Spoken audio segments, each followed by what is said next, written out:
वाशिमच्या बाभूळ गावात 14 वर्षीय मुलाचं अपहरण झालं। पोलिसांकडून 12 तासांपासून या मुलाचा शोध सुरू आहे। मुलाच्या शोधासाठी वाशिम पोलिसांची 9 पथकं आता तैनात करण्यात आली। मुलाला सोडण्यासाठी अज्ञातांकडून 60 लाखांच्या खंडणीची मागणी करण्यात आली। बंद लिफाफ्यातून 5 पाणी पत्र पाठवून खंडणीची मागणी केलेली आहे। धक्कादायक अशी घटना विदर्भातून समोर येते। विदर्भातील वाशिम मधला हा संपूर्ण प्रकार आता समोर आलेला आहे। वाशिमच्या बाभूळ गावात 14 वर्षीय मुलाचं अपहरण करण्यात आलंय। पोलिसांकडून 12 तासांपासून या मुलाचा अद्याप शोध सुरू आहे। तर मुलाच्या शोधासाठी वाशिम पोलिसांची 9 पथकं तैनात करण्यात आले।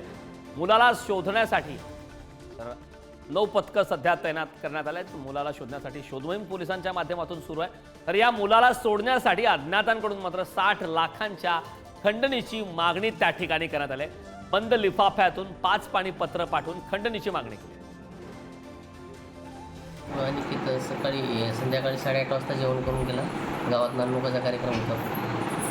घरी तो परतलाच नाही। सुरुवातीला मी जेव्हा दरवाजा उघडला त्यावेळेस दारातच चिठ्ठी होती, पण मी तिच्याकडे दुर्लक्ष केलं। काय होतं चिठ्ठी? तर त्या चिठ्ठीत असं लिहिलं होतं की व तू 60 लाख रुपये घेऊन ये, तो पोरगा आमच्या ताब्यात आहे, तू पोलिसाला कळवा नको, असं मी 2-4 वाक्य वाचले। तेवढं काही वाचलं नाही। किती पानाचं पत्र होतं? 5 पानाचं पत्र होतं। हिंदीत होतं, मराठीत? हिंदीत लिफाफ्यात पॅकेट करून पाठवत होतं। बाभूळगाव येथे काल 12/3/2015 25 च्या रात्री एक अल्पवयीन मुलगा जो 14 वर्षाचा आहे त्याचं अपहरण झाल्याबाबत पोलिसांना तक्रार प्राप्त झाली होती।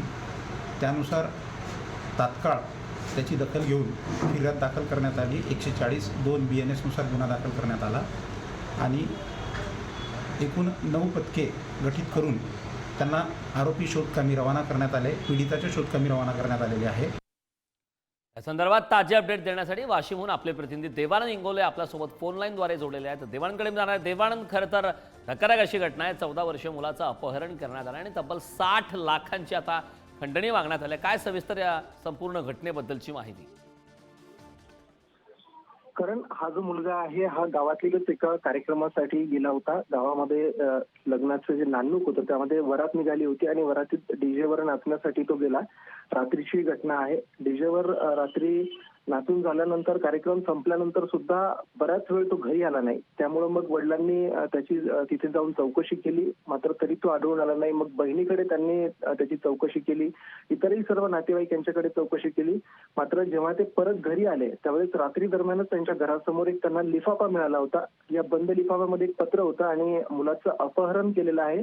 मुलाला जर सोडायचं असेल तर तुम्ही 60 लाख रुपये खंडणी द्या आणि पोलिसांना ही माहिती देऊ नका, असा सुद्धा उल्लेख त्यामध्ये होता। तब्बल 5 पानी हे पत्र त्यांनी लिहिलेलं होतं। त्यानंतर मात्र घरचे सगळे घाबरले आणि त्यांनी ताबडतोब पोलिसांना या सगळ्या संदर्भातली माहिती दिली। पोलीस यंत्रणा या संदर्भात आता मुलाचा आणि अपहरणकर्त्यांचा शोध घेते आहे।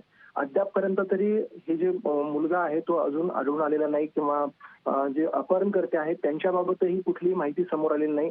मात्र मोठ्या प्रमाणात पोलीस बंदोबस्त या गावात लावण्यात आलेला आहे। सोबतच पोलिसांची 9 पथकं सुद्धा सगळीकडे याचा शोध घेत आहेत। वाशिम जिल्ह्यातील ही एक धक्कादायक घटना म्हणता येईल। खरं तर हे जे व्यक्ती आहेत ज्यांच्या मुलाचं अपहरण झालं त्यांनी काही दिवसापूर्वीच शेती विकली होती आणि त्यातून त्यांना जवळपास 1.5 कोटी रुपये मिळाले होते आणि कदाचित त्यामुळेच या मुलाचं देवानंद, पोलीस तपासात नेमकं काय समोर येतं हे पाहणं महत्त्वाचं आहे। खूप खूप धन्यवाद या संपूर्ण माहितीबद्दल।